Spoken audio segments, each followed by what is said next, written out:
Some critics of the Bible point to a document called the Gospel of Barnabas, which they claim is the original Injil of Jesus. However, scholars are in agreement that this document was written in southern Europe in the Middle Age, even as many Muslim scholars admit.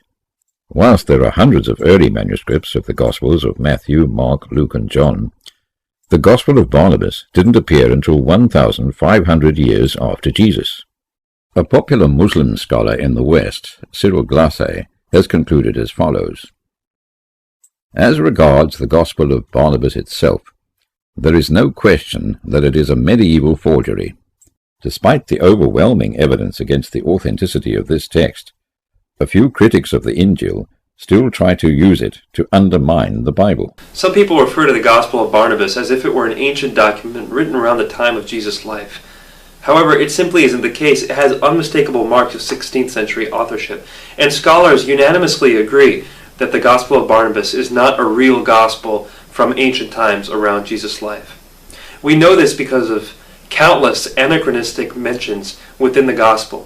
For example, the Jubilee is given as having happened every 100 years, according to this Gospel. But during the time of Jesus, the Jubilee happened every 50 years, and no Jew would ever accidentally say that it happened every 100 years. Well, why did the author of the Gospel of Barnabas say it happened every 100 years? Well, in medieval times, there was a pope who reinstated the Jubilee. And when he did so, he did it at an interval of 100 years.